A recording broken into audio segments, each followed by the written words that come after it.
What's up, guys? So we have a 2006-2007 GSXR 600.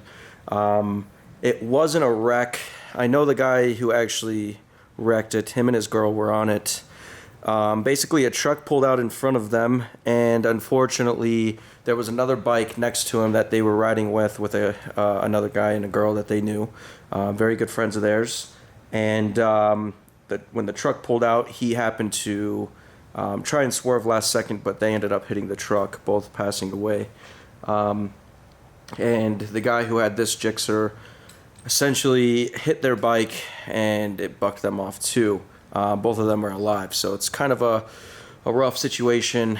But I mean, at least we're going to be able to put, the motor and stuff to use. So definitely some sentimental value here. But yeah, I mean, this is definitely one of my favorite bikes.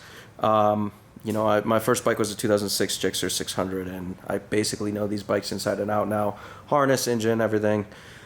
So what I'm going to do is trying to get this bike off the headers, and I'm going to remove the engine, the subframe, the wheel, swing arm, mostly everything that I can that's salvageable. The front end is completely, sorry, right there, I was coughing, completely destroyed. Basically, one of the forks is completely bent. Let me turn the camera. You can see the wheel is basically in half. Rotors are bent. It's just not a good situation. So I'm going to try and figure out how to get this thing in the air. I have a ladder, so I was thinking maybe the ladder and the straps. I've never done that. It sketches me out a little bit. But I may try it, at least just to get the front end up. As far as everything else, I'm going to get a key made. He grabbed the key from me to keep, which I don't have an issue with at all. So I'm going to probably have a locksmith make a key for me. That way I can get the tack and everything running as well. So, yeah, stay tuned. I'm going to try and get this up, try and get it going. And then we will also be tearing down an R6, 2006, which is also next to me. But, yep, let's do it. This is my first attempt at the ladder method. It kind of sketches me out, so we will see how this goes. Yeah.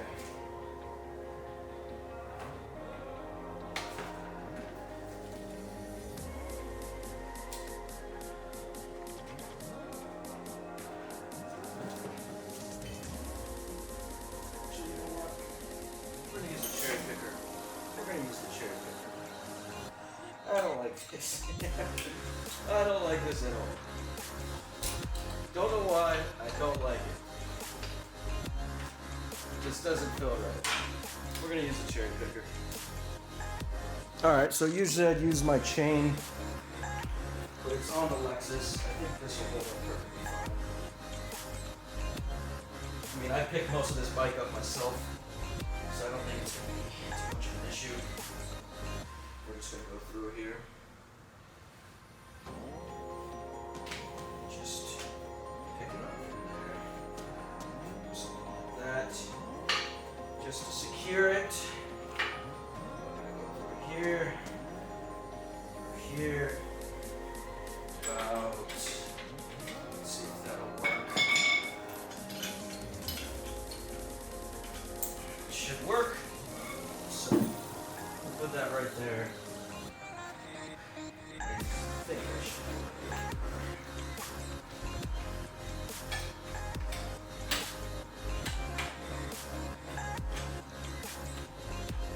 I just need enough room to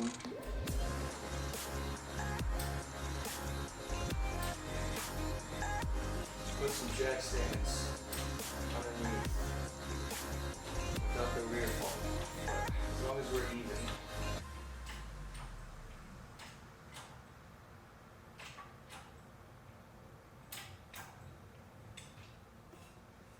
Okay, we're gonna go down really slow.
cables hook up to a servo motor, and every time you pull the throttle, there's a butterfly valve inside the header that opens and closes.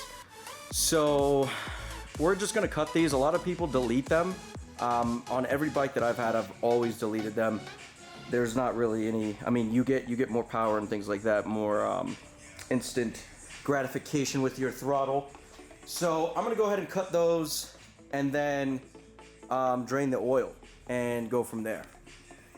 So the drain bolt's on the left side of the bike, bottom of the pan. Right there, you can see it. So it's a 17 millimeter. Go ahead and grab that. In that oil, let it go.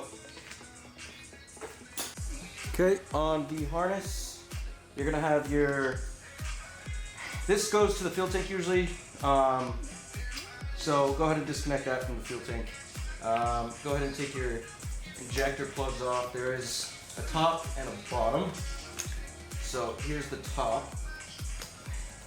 The bottom is gonna be below. You'll see the wires here. I like to use needle noses on those just because it's kind of hard to get them off. You're also gonna unplug your coils. Okay. Your clutch cables are gonna hook up to the, or sorry, your throttle cables are gonna hook up to the throttle body. Your clutch cable is gonna be here.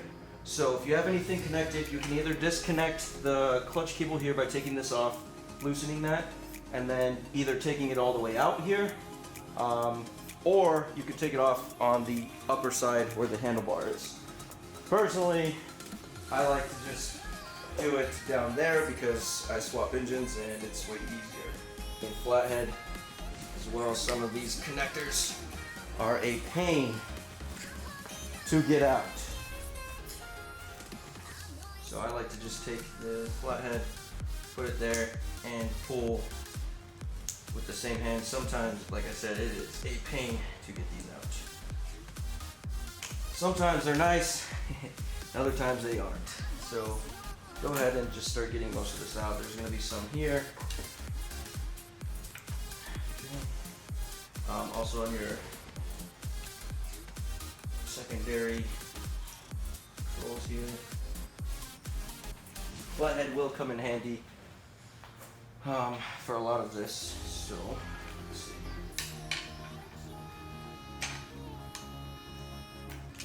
Okay.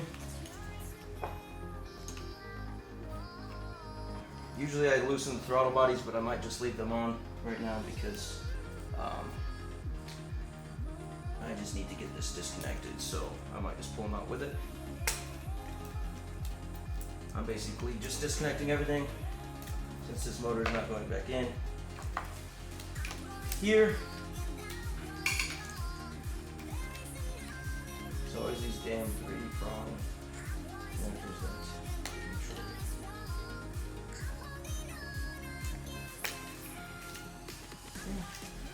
a few more here.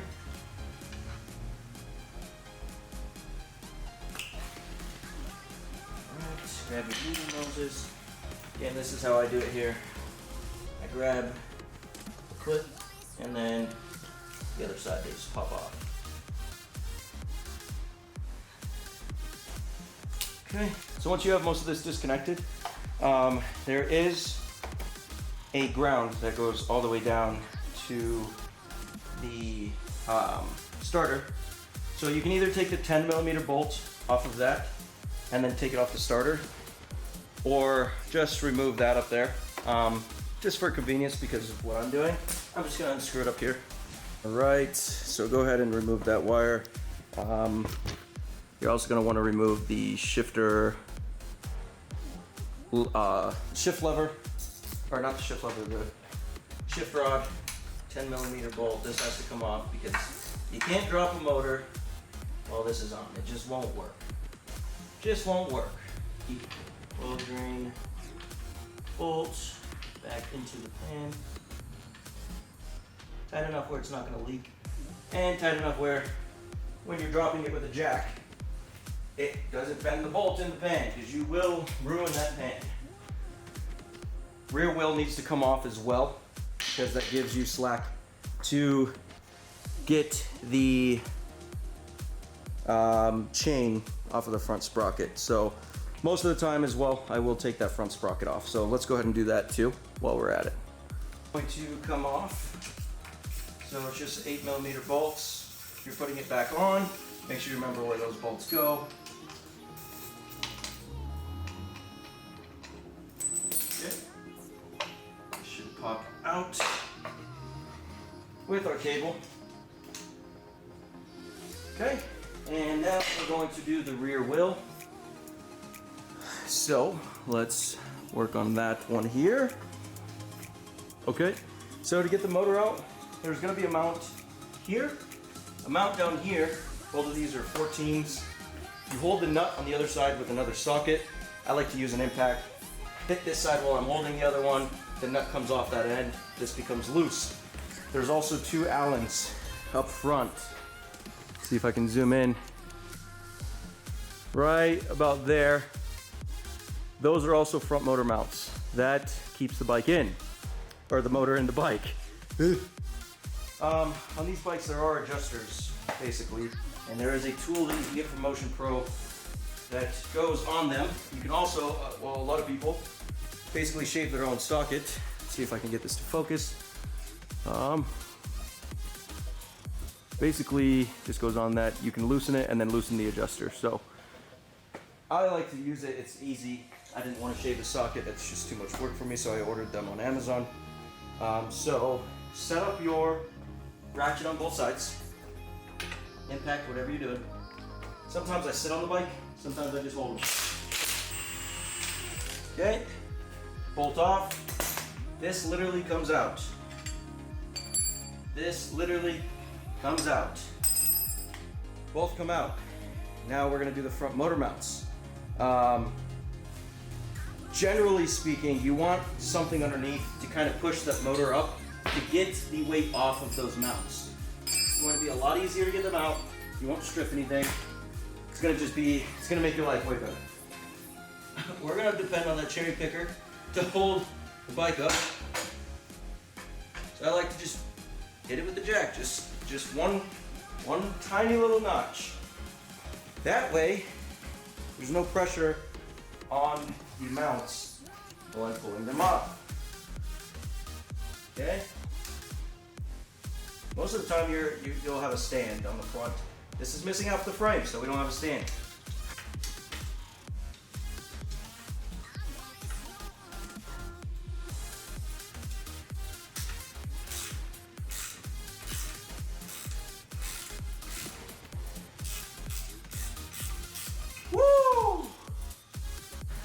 Alright, so once you have the lock nuts off, you can back this out, these adjusting bolts here.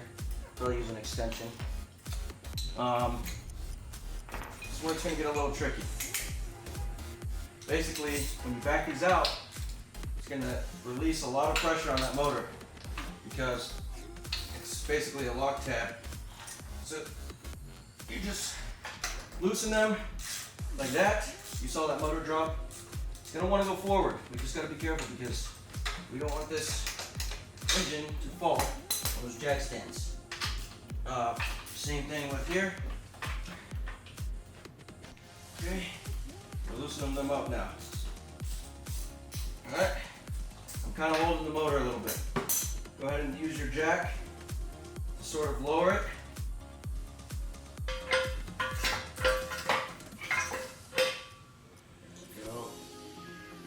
Remove that hose and now she's just going nice and slow.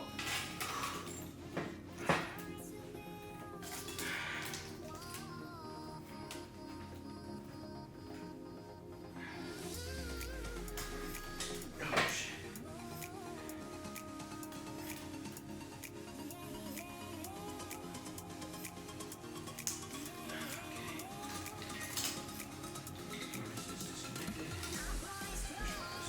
Here, there.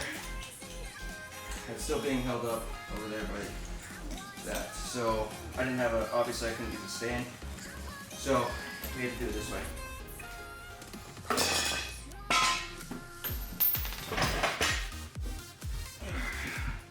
Here we go. Engine's Engine's out. A little harder than I thought it was gonna be, but it's out. All right. So basically I'm gonna sand down the covers now, shoot them with some black paint just to make them look a little better. This is 800 grit. 800 grit's a little aggressive, but there was some metal that was sticking out, so I just want to get that a little bit more flush. So most of the time I'll use a DA, but this is easy. Let me go grab tape and some paint.